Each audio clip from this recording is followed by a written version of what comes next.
নমস্কার, তোমাদের রান্নাঘরে আজকে নিয়ে চলে এলাম এই বছরের জন্য প্রথম তালের রেসিপি।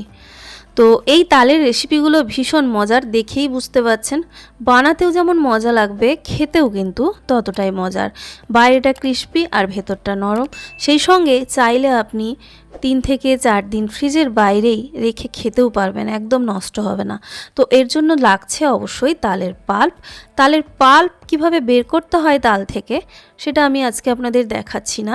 আমার চ্যানেলে অলরেডি দেওয়া রয়েছে ভিডিও, অথবা অন্যান্য কোনো ভিডিও থেকেও আপনারা দেখে নিতে পারেন কিভাবে সহজে তালের রসটা বা তালের পাল্পটা কালেক্ট করতে হয়। তো এখানে তালের পাল্পটা দেখে আশা করি আপনারা বুঝতে পারছেন, একদম আঠালো, একেবারেই জল দেওয়া নেই। তালের পাল্পটা বের করার সময়, পাল্পটা যখন বের করা হয়েছে জল মেশানোই হয়নি, সেই সঙ্গে অল্প ফোটানো ছিল, তাই আরও ঘন হয়ে গেছে। এবারে ওই কাপটা ধুয়ে হাফ কাপ জল দিয়ে দিলাম। তাহলে এখানে টোটাল জল আর তালের পাল্প মিলে আমি দিয়েছি 1.5 কাপ। ওই কাপেরই প্রায় 4 ভাগের 1 ভাগ চিনি আর একটু নুন অ্যাড করে দিচ্ছি।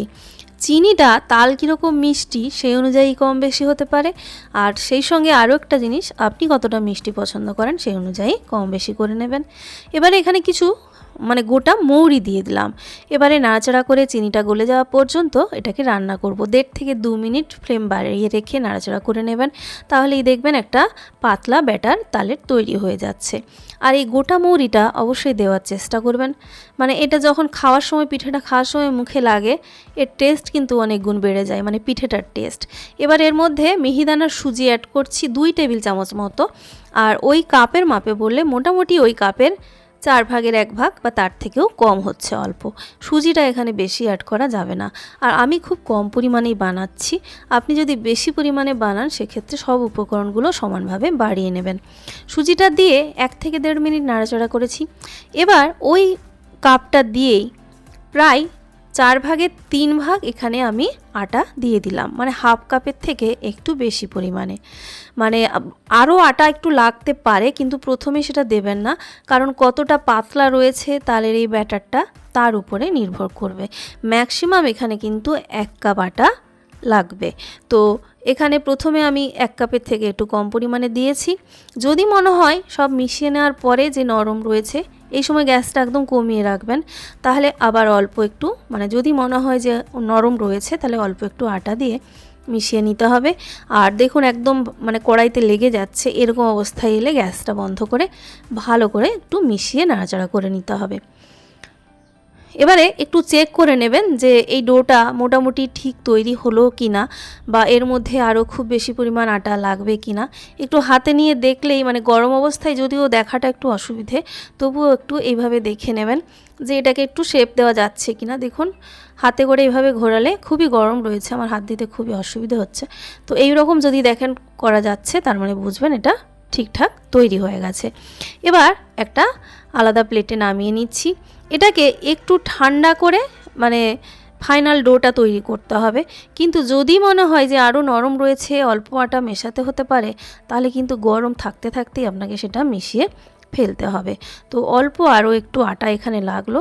টোটাল 1 কাপের থেকে একটু বেশি হবে। আমার তালের পাল্পটা যেহেতু খুব ঘন ছিল, যে কারণে কিন্তু আটাটা একটু বেশি লাগলো।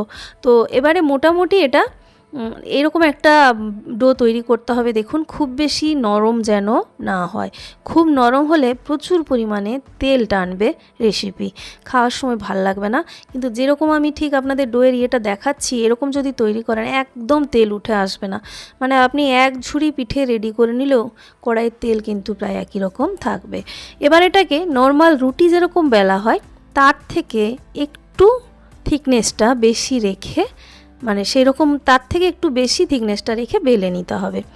তো অতিরিক্ত পাতলা যেন না হয়, তাহলে কি হবে, ভেতরের দিকটা একটু মোটা হবে, খেতে কিন্তু বেশি ভালো লাগবে। অতিরিক্ত পাতলা করবেন না। আমি আপনাদের দেখিয়ে দিচ্ছি কীরকম রাখবেন থিকনেসটা। দেখুন ঠিক এইভাবে বেলে নিয়েছি রুটির মতো, কিন্তু রুটির থেকে একটু মোটা রয়েছে, দেখে নিশ্চয়ই বুঝতে পারছেন আপনারা। এবার এখান থেকে মানে যাতে প্রত্যেকটার শেপ সমান হয় প্রত্যেকটা পিঠের, সেই জন্য এরকম একটা যে কোনো, আমি এখানে মধুর যে মানে ডাবরের মধুর কৌটোর যে ঢাকাটা হয় ক্যাপগুলো সেটা নিয়েছি। আপনি যে কোনো কুকি কাটার বা বাটি গ্লাস যা খুশি ব্যবহার করে এগুলো সমান আকারে এইভাবে কেটে নেবেন। অনেক সময় দেখবেন কাটতে গিয়ে একটু লেগে যাচ্ছে, তো সেক্ষেত্রে একটু যদি বেশি পরিমাণ তেল দিয়ে দেন মানে এটার ওপরে রুটিটা বেলার পর, তাহলে কিন্তু খুব সহজে দেখবেন এই ক্যাপের সঙ্গে আর পিঠেগুলো উঠে যাচ্ছে না। খুব সহজেই কিন্তু এইভাবে আপনি পিঠেগুলো তৈরি করতে পারবেন। তবে এই শেপটা আপনি নিজের ইচ্ছে মতো বড় ছোট যেমন খুশি করে নিতে পারেন। সবগুলো রেডি হয়ে গেছে, দেখুন অনেকগুলো পিঠে কিন্তু তৈরি হয়ে গেছে এই অল্প একটু আটা দিয়ে। এবারে গ্যাসে কড়াই বসিয়েছি, কড়াইটাকেও ভালো করে গরম করব, তারপর ডিপ ফ্রাই করার মতো তেল দিচ্ছি। যেহেতু কম পরিমাণে বানাচ্ছি আপনাদের বললাম, তাই খুব বেশি তেল আমি দিইনি। একটু যদি এই রেসিপিটা বানানোর জন্য একটু যদি চওড়া বেশের কোনো কড়াই ব্যবহার করেন, সেক্ষেত্রে আপনার বানাতে কিন্তু সুবিধা হবে, একসঙ্গে অনেকগুলো বানাতে পারবেন।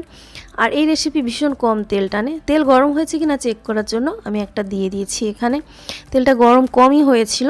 যাই হোক, এটা ভাজা হয়ে গেলেই বুঝবেন যে একটা দেওয়ার পর যে কালারটা ঠিকঠাক এসে গেছে, তার মানে তেলটা এবার ঠিকঠাক গরম হয়ে গেছে। তেল গরম হলে পিঠেগুলো এবার দিয়ে দিন।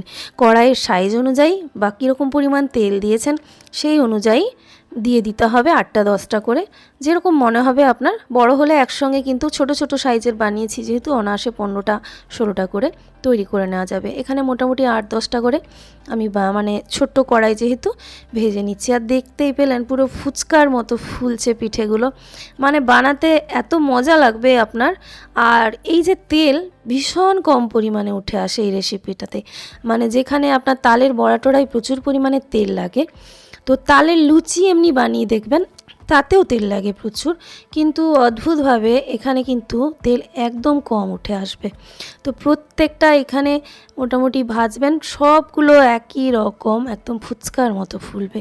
অবশ্যই বাড়িতে ট্রাই করবেন আর কমেন্ট করে জানাবেন কেমন ছিল আমার আজকের রেসিপি।